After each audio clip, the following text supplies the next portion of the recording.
Fighting Lynels is one of my favorite things to do in Breath of the Wild and Tears of the Kingdom, and I decided to make a 5-minute definitive guide to beating them in both games. If you are a beginner at fighting Lynels, this video is designed for you to be able to slow it down, pause, and rewind however many times you need. I highly recommend making meals that max out your defense before fighting. I find the easiest way to do this is by farming iron shrooms. While you can find them at Link and Zelda's house in Tears, you can find a lot more of them at this part of the map in the Lynel region in both games. Cook 4 iron shrooms with 1 egg to prolong their defense boost, and you'll have a meal that maxes out your defense for almost 5 minutes. Make several of those, set a spawn point near a Lynel, and you'll be ready to get started. When you're getting started, the most important advice I can give you is to face the Lynel with your shield up at all times. If you turn and run away, it will hit you with a barrage of arrows in a hurry. I recommend using the Master Sword so that you don't break all of your weapons, and waiting until you have Urbosa's Fury. One hit with Urbosa's Fury will bring a Lynel to its knee, and then you can get on its back and hit it with a flurry of sword strikes and strikes from your bow and arrow.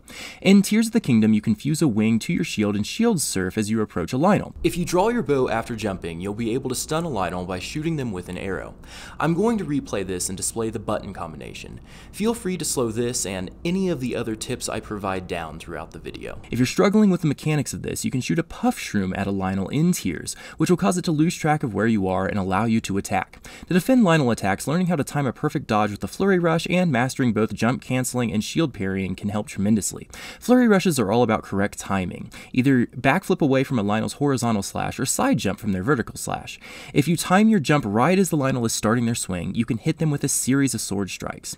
Lynels also have a horizontal slash with a sword and shield, and you have to wait a little longer to start your dodge to activate your Flurry Rush.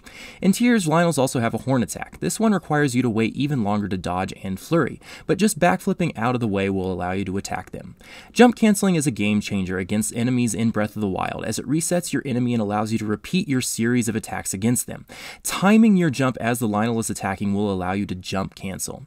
Shield parrying is another option to counter Lynel attacks. It is largely my preferred method to counter two-handed Lynel strikes. It is effective both against two-handed Lynel vertical strikes and two-handed Lynel spin attacks, though backing away from their spin attack radius is a bit easier to master. I prefer these to Flurry Rushes, as two-handed Lynel strikes can break through your Flurry Rush.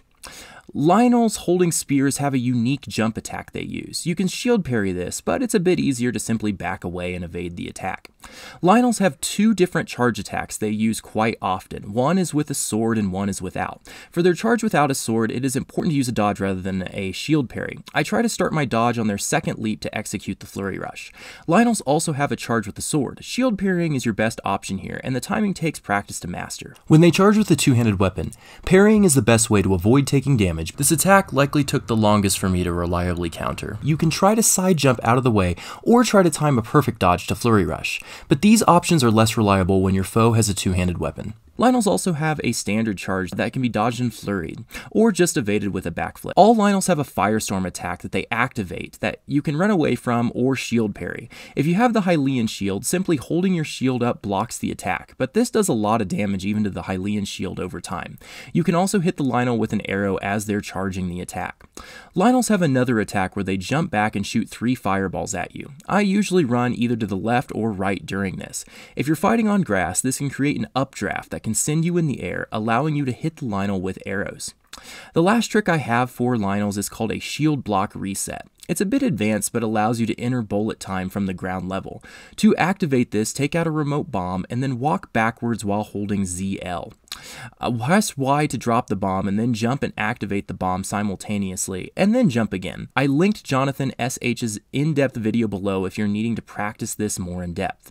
This trick allows you to drop Lynels to a knee with a set of arrows. This technique will eventually damage your Hylian shield, so it's important to create a save point before practicing. In Tears of the Kingdom, the much simpler wing shield surf achieves the same trick.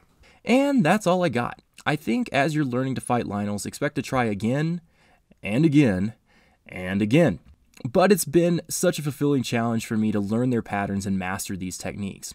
Beating Lynels gives you some of the best rewards and weapons in both games, which can help you fight more Lynels and Gleeoks in Tears of the Kingdom.